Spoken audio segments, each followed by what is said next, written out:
context. And at the end, I always treat the young actors exactly the same as the adults. I mean, I think it's all about feeding them with all the information possible, feeding them with reality. One of the great things about this film is that it was told in Thailand. We built huge sets, massive sets.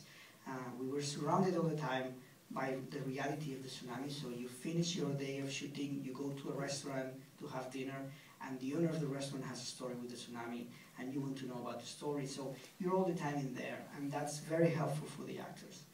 And with kids, it's, we had a very good coach for kids.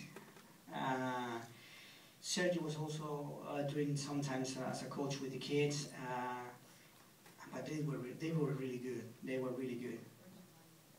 We did a test. We did auditions in London, long auditions. I mean, it was thousands of kids. And Stockholm. And Stockholm, yeah. But for example, to tell you about the reality for that little boy, Daniel, one of the things I asked the people of my crew is that just to bring the kids right before the scene, right before we were shooting it. So we sat the kid there, we said action, and then because it was the first time he saw Naomi and he saw all the blood and all the mud, he started to take care of her. Oh. So I said, suddenly Naomi was looking at me, I look at her, and I said, okay, action. We started to shoot without the kid knowing that we were shooting, and we were shooting for 4 minutes, something like that. And it's all about having a good kid and being lucky and being very patient. Yeah, when working with Samuel and Oakley, it was very important that we made sure that they knew that it was a film, and like that they weren't thinking about their own parents and that they weren't having to go to that place with their own family. And we built up this incredibly strong relationship, and we made this screen family.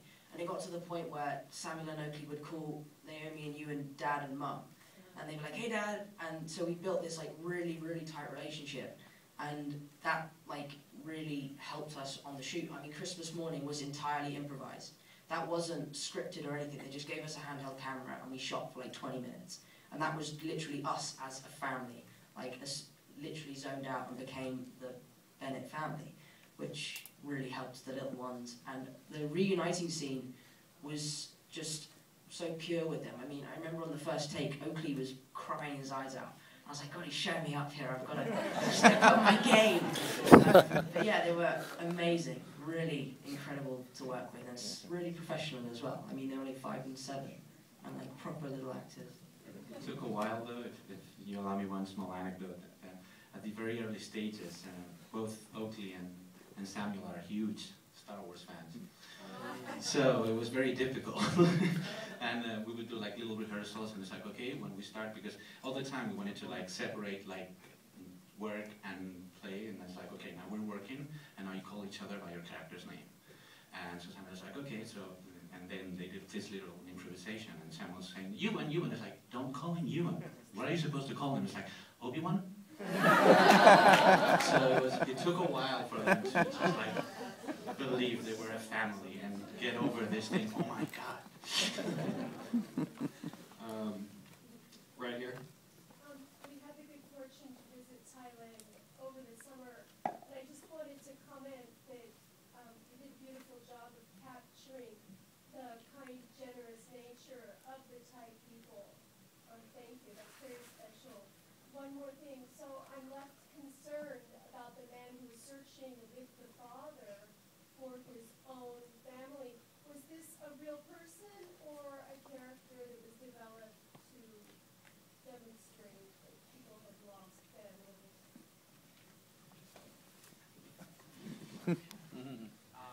It's a mixture of things.